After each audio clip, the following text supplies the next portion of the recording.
Good morning, magandang umaga po sa ating lahat. Kumusta naman po ang inyong nakalipas na gabi? Ako po muli ang inyong kaibigan, Pastor DJ Amordi, at kayo po ay nakikinig sa Living Word Web Radio, the voice of inspiration across the airwaves.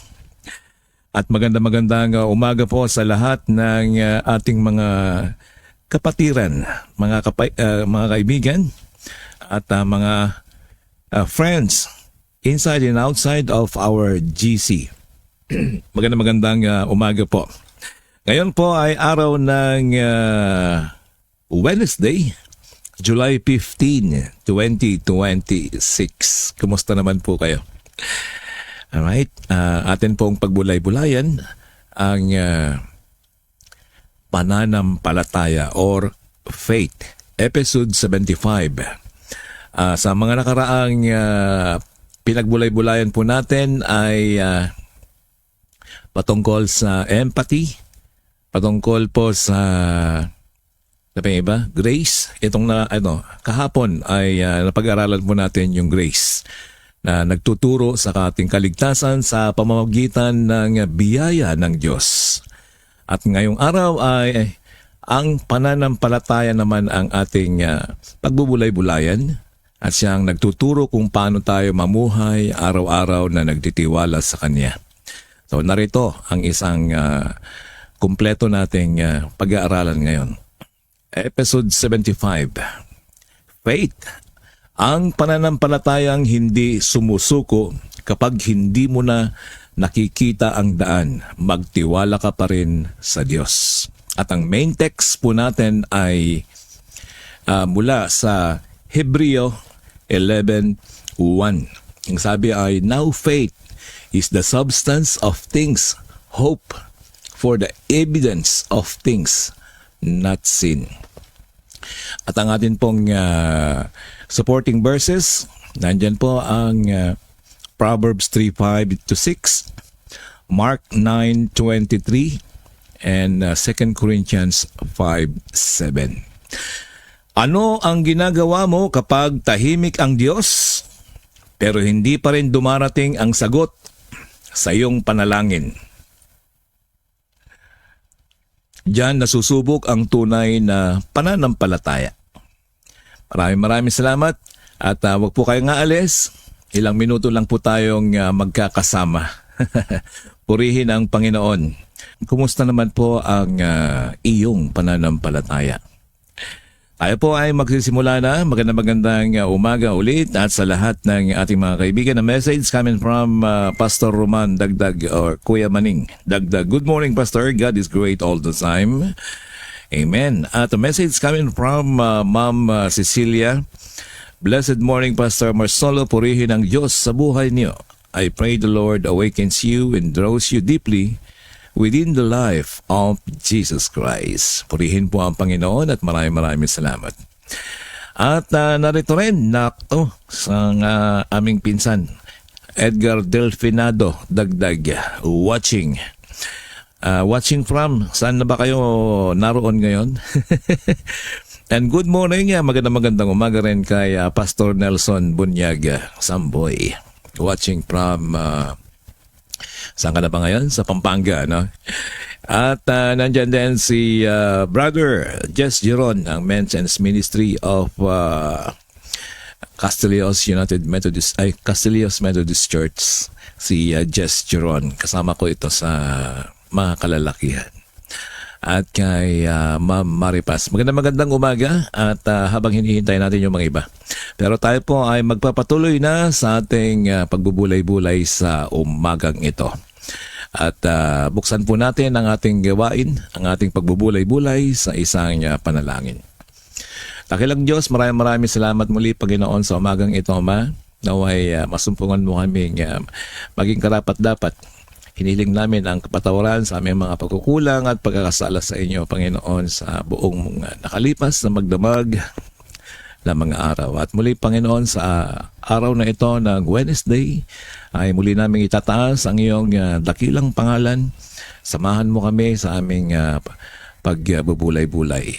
Maraming salamat, Ama. Sa tayong pangalan ni Jesus. Amen. Okay, sa atin pong pagpapatuloy, kahapon po ay biyaya ng Diyos na kung saan ay ang kaligtasan natin ay tinanggap natin freely because of faith. Ngayon po ay palalamitin natin o palalawigin po natin ang kahulugan ng pananampalataya. Ang pananampalatayang hindi sumusuko. Kapag hindi mo na nakita ang daan, magtiwala ka pa rin ba sa Diyos?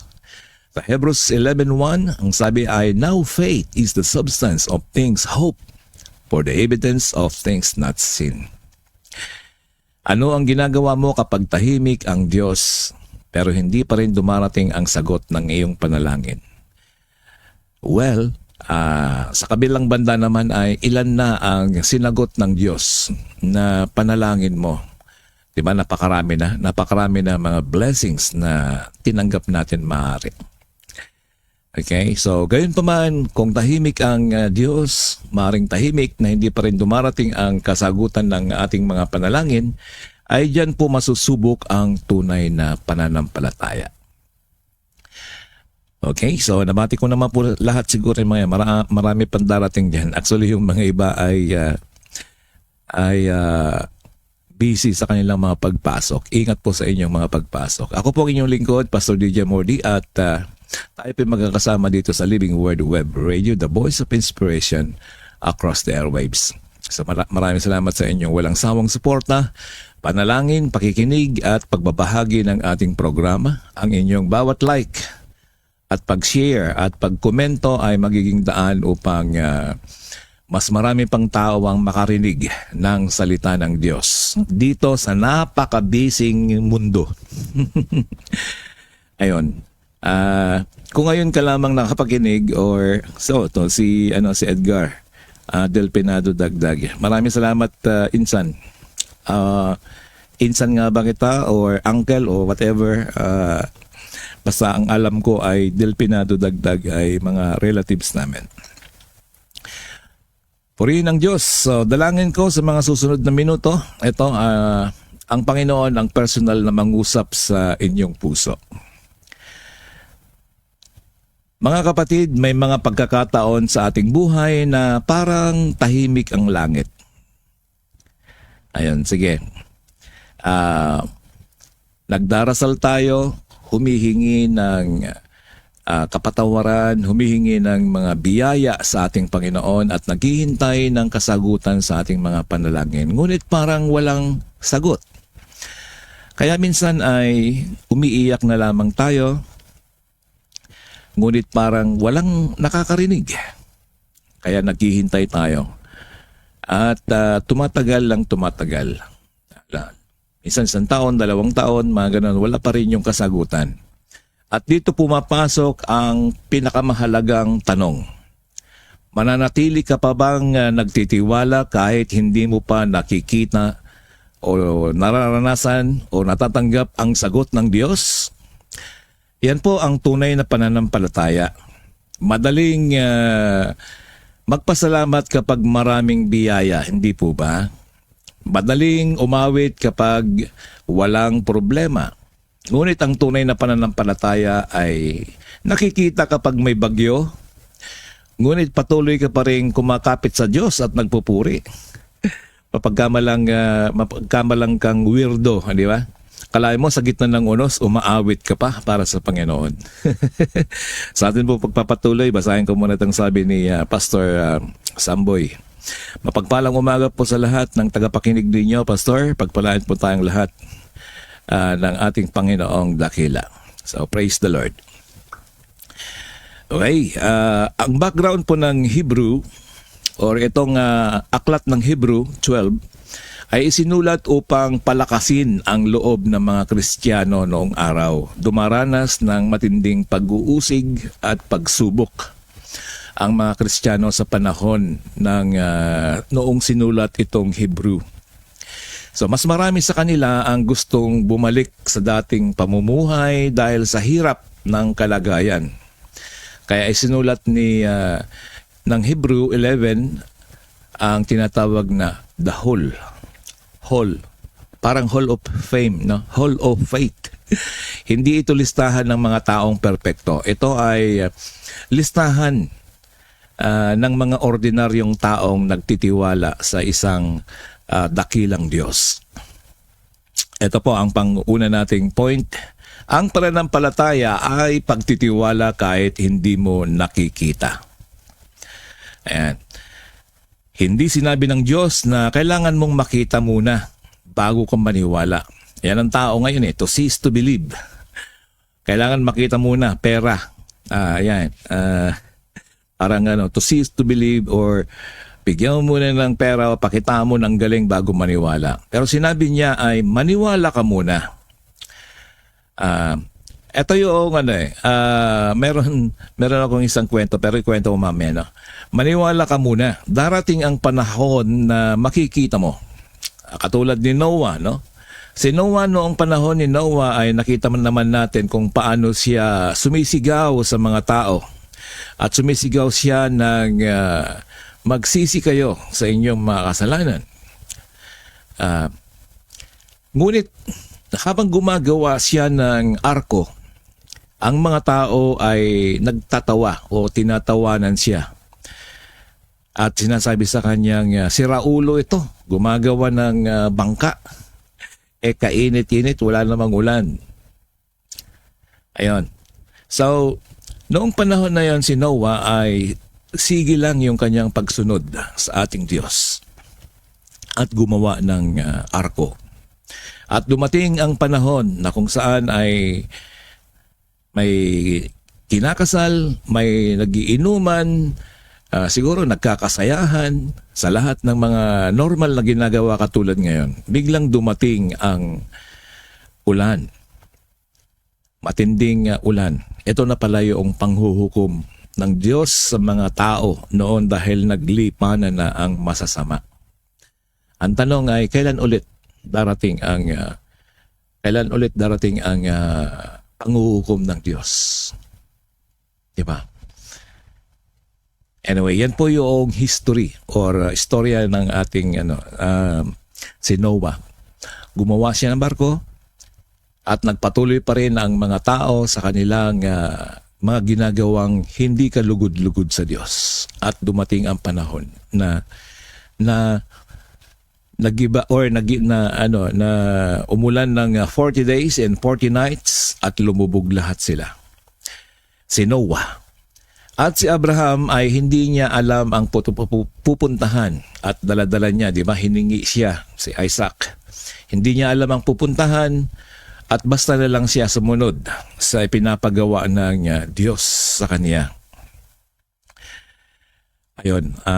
Okay, bago po tayo magpatuloy, nais ko munang batiin ang mga ibang kaibigan po natin mga tiga Santo Tomas. Si Ma'am Edna Sombreto Dizon, magandang umaga po dyan, Ma'am. Wala pa bang ulan dyan? Nananalangin po tayo na magpadala ang Diyos ng ulan dyan sa Isabela dahil nung nanggaling po ako dyan talagang tuyong-tuyo talaga yung lupa. Samantalang sa ibang dako naman ay bumabaha. Sa Isabela naman ay tuyong-tuyo. Yung mga mais naging lasunan na. Hindi na lumaki. Alright, and of course, hello kay Pastor Galingan Nantes dyan sa Itchage. Ang aking schoolmate sa Bible Seminary. At the same time, siya po ay pastor sa Church of the Living God or CLG. Magandang umaga dyan, Pastor Manny. And of course, kay Nanay Lydia, magandang umaga po.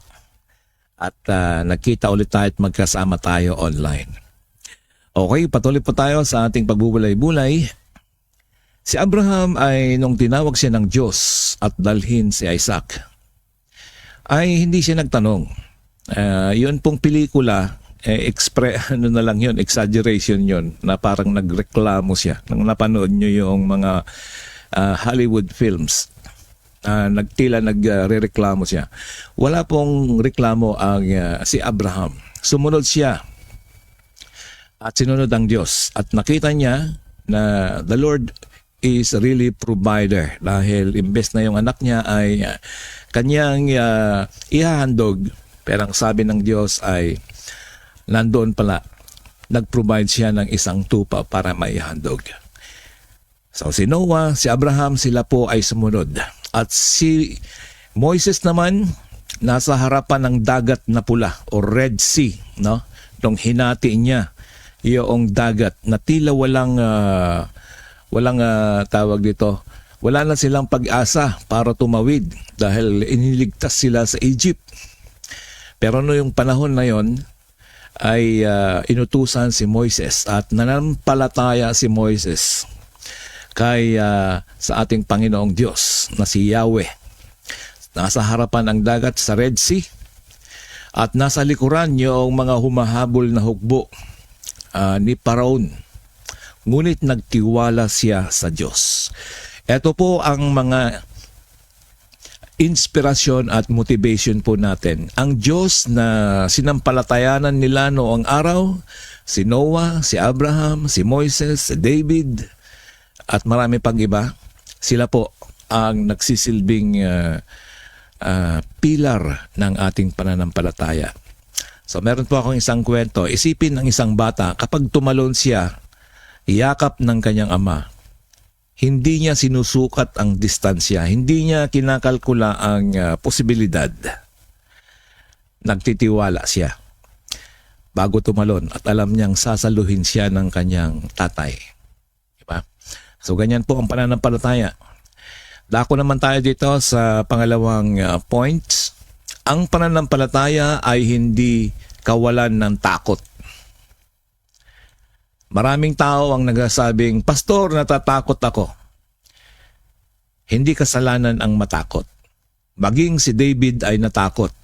Nakaramdam siya ng takot noong harapin niya yung si Goliath, di ba? Maging si Elijah ay natakot. Maging ang mga alagad ay natakot. Natakot doon sa tubig habang ang Panginoong Jesus ay nakaupo doon o nakahiga na natutulog. Maging ang mga alagad ay nakaranas ng takot simula kahit noong dakpin ang Panginoong Jesus ay nagsitakbuhan sila. Ang pananampalataya ay hindi kawalan ng takot. Ito ang pagpiling sumunod sa Diyos kahit may takot. Minsan takot po tayo sa paligid natin. Yan sa Santo Tomas, baka pumasok si umpong. Yung mga ganun tipo, no? Anyway, naisali ko lang po yan. Yung takot, meron po namang dito yung hindi siya takot sa tao, pero takot na takot siya sa multo. Akalain mo papunta lang sa CR. Ay nagpapasama pa dahil nga takot sa multo. Ayan. So maraming klaseng takot. Purihin ang Diyos dahil ang takot ay sa iba't ibang mga malalaking karakter ng banal na kasulatan ay nakaranas din pala sila ng takot. So normal lang po yung makaramdam tayo ng takot. Pero dahil sa ating pananampalataya, ito po ay nawawala. Dahil meron po tayong sandigan ang ating Panginoong Diyos. Okay. Ito po isang another kwento, di ba? Sino pong nakasakay na sa inyo sa eroplano? Okay, sabihin na lang natin na bus o kahit ano pong sinasakyan. Ang piloto ay lumilipad kahit may ulap. Ayan. Naka-interview na ako ng isang piloto kung anong ginagawa nila. Kapag daw maulap sa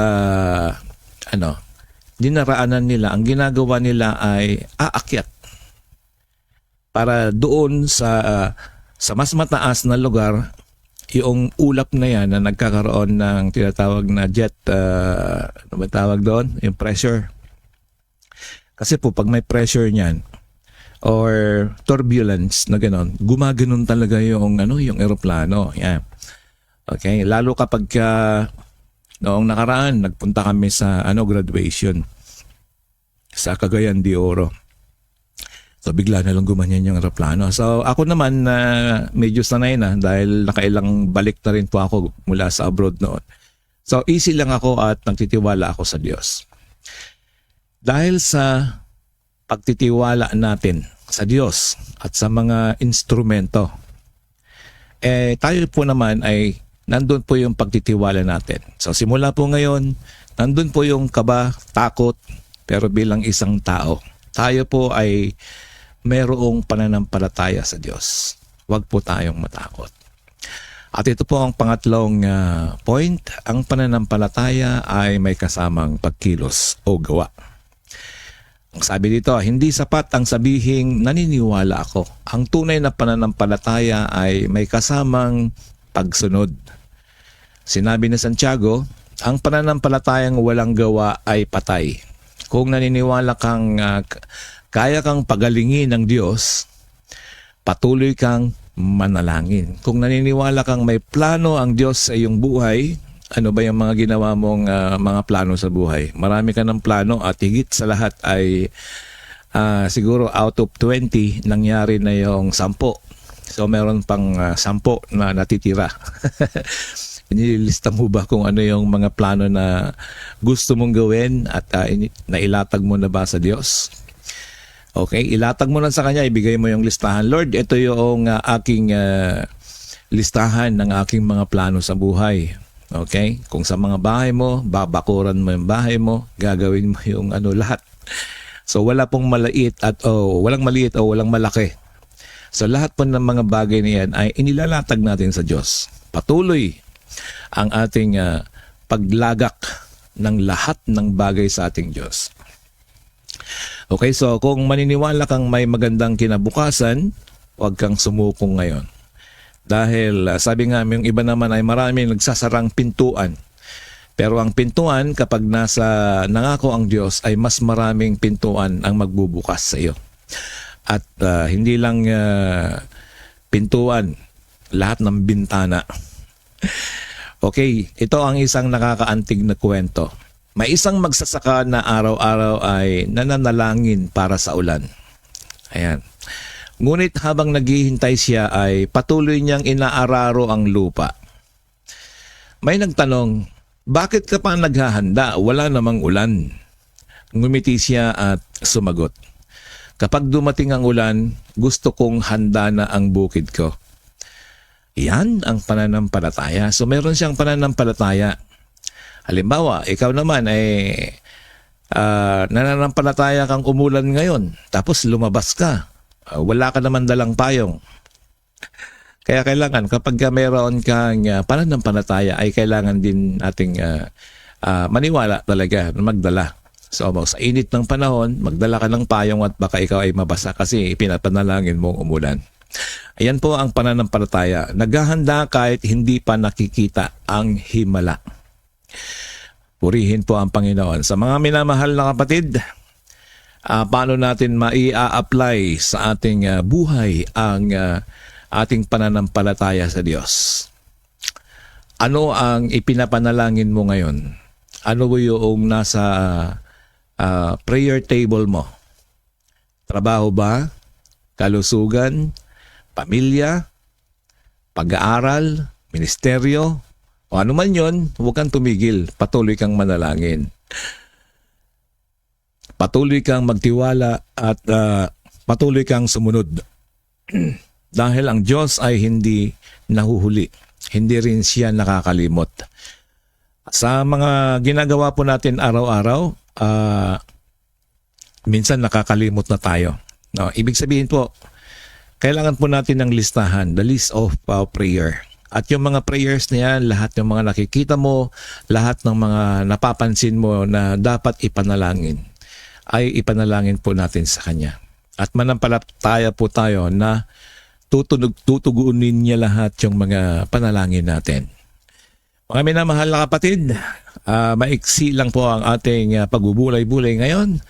At darating na tayo dito sa ating conclusion. Marahil ngayon ay hindi mo pa nakikita ang sagot. Ngunit tandaan mo, suriin mo ring mabuti, marami nang dumating nakasagutan ng iyong panalangin. Pero maari ay yung iba ay hindi mo nakikita. Unang-una, itong napag-aralan natin itong mga nakaraan, ang biyaya na hindi natin kayang bilhin ng Diyos. Di ba? Alam niyo po yung kaligtasan natin, sa ating lakbayin dito sa lupa at pagdating ng araw, pag dumating tayo doon, ay makikita po natin na nakalista yung pangalan natin sa libro ng buhay, ay wala pong regret. Napakasarap po ng ating pakiramdam dahil tayo po ay habang nabubuhay dito sa lupa ay nagpapatuloy tayo upang manampalataya sa ating Panginoong Hesus. Ang Diyos ay kumikilos kahit hindi mo siya nakikita. Ang binhi ay hindi agad tumutubo sa araw ng pagtatanim.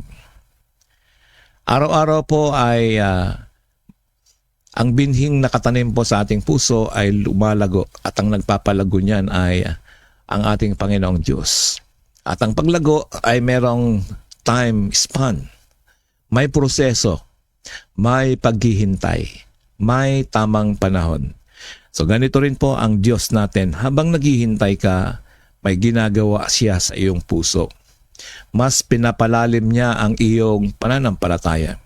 Mas hinuhubog niya ang iyong pagkatao. Mas nilalapit ka niya sa Kanya.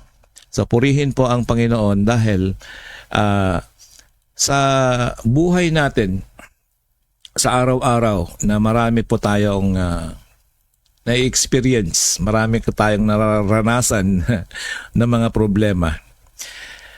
The more problems you have, sabi nga ganon, ay ibig sabihin po, mas malalim na o mas malaki na ang iyong pananampalataya. Dahil ang sabi sa 1 Corinthians 10:13, ay hindi po niya tayo bibigyan ng mas higit na mataas or ibig sabihin na hindi natin kakayanin yung problema. So purihin ang Diyos dahil laging nandyan ang ating Panginoon na gumagabay sa atin. Tumawag lamang po tayo sa Kanya. Ngayong araw,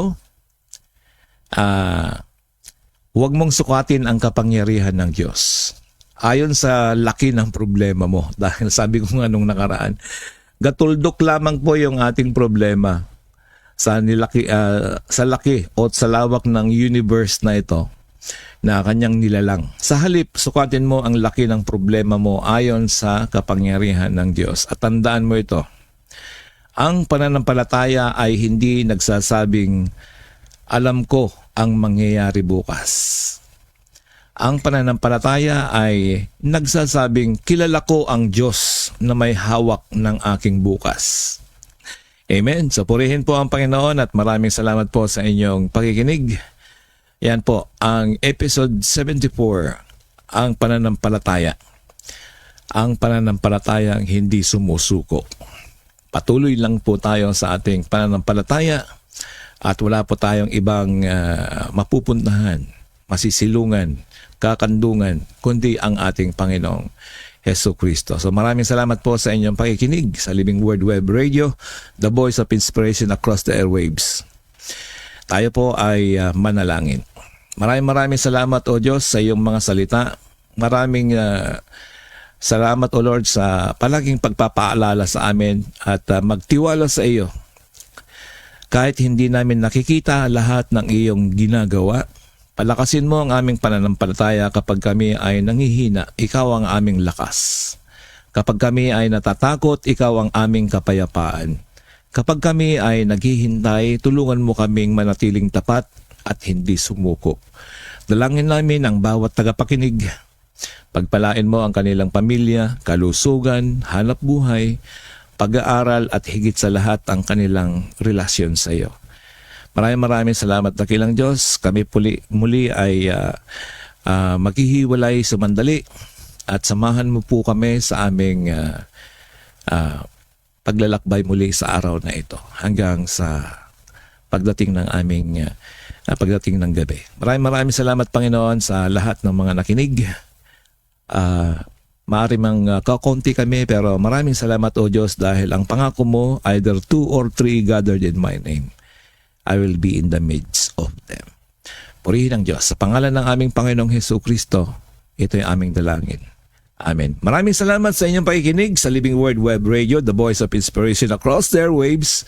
Kung ang mensaheng ito ay nagpala sa inyong puso, inaanyahan ko kayong i-like, follow and share ang ating programa upang mas marami pang tao ang makarinig ng pag-asa na nagmumula sa salita ng Diyos. Ako po ang inyong lingkod, Pastor DJ Mordi, na nagpapaalala, huwag kang sumuko sa Diyos sapagkat ang Diyos ay hindi kailanman sumusuko sa iyo. Patuloy kang manampalataya sapagkat ang kanyang mga pangako ay tiyak at tapat magpakailanman. God bless you at muli tayong magkita sa susunod na episode ng araw na bukas ng Living Word Web Radio. Okay, bago ako tuloy ang magpaalam, may huli na dumating si Shednico watching from Isabela. Nasa Isabela ka ba ngayon? Maraming salamat sa inyong pagdalo. Purihin ang Diyos at itaas natin muli ang kanyang pangalan.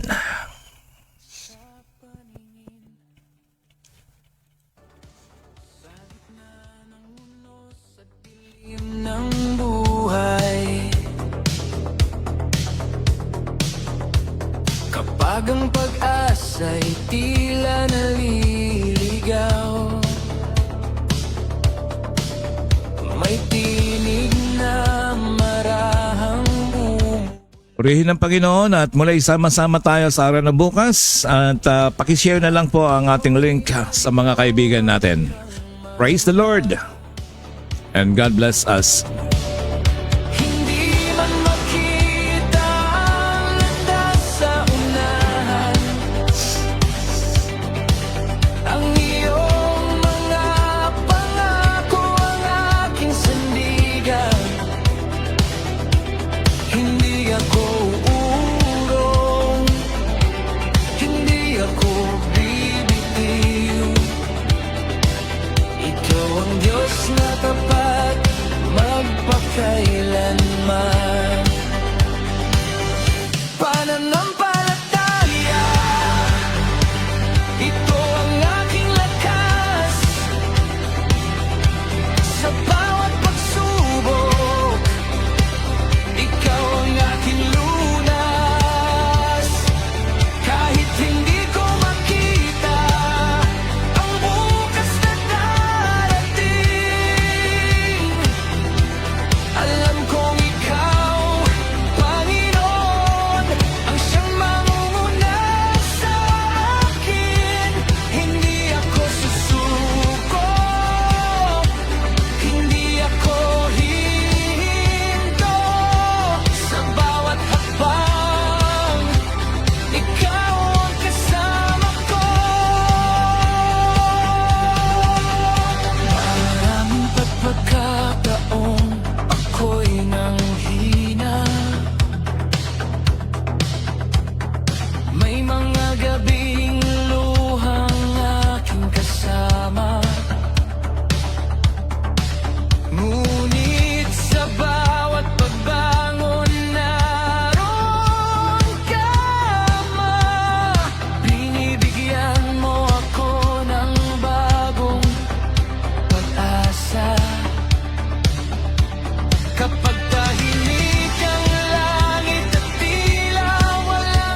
kay Moises.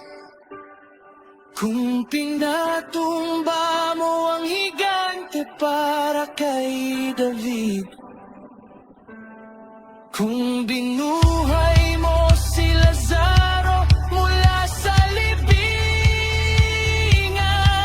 alam kong kaya mo rin baguhin ang aking buhay.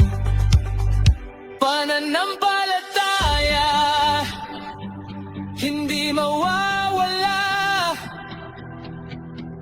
dahil ang Diyos kong buhay ay laging kasama. Sa bawat umaga, sa bawat paghinga, ang pag-asa ko ay nasa iyo lamang. Hindi ako susuko, hindi ako bibitiw. Ikaw ang aking Diyos, ikaw ang aking tagumpay.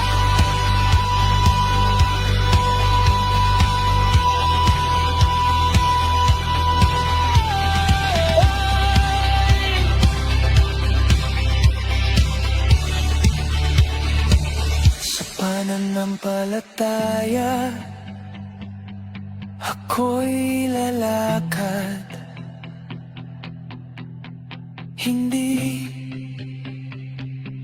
sa paningin, dahil alam kong ang Diyos na aking pinaglilingkuran ay tapat magpakailanman.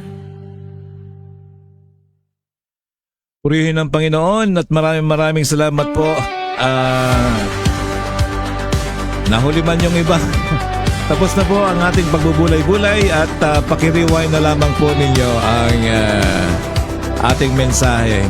Purihin po ang Panginoon at huli na dumating si Pastor Roger. Maraming salamat po at kita-kits ulit po tayo bukas. Sa ating episode 76 sa araw ng bukas po. Purihin ang Panginoon. Ako po ang inyong kaibigan, Pastor DJ Amordi. At dito na po tayo nagtatapos. Bukas ay sama-sama puli tayo ng maikling pagbubulay-bulay sa ating pagkaing espiritual araw-araw. Ang iyong mga pangako ang aking sandigan. Hindi ako uurong, hindi ako bibitiw. Ikaw ang Diyos na tapat magpakailanman.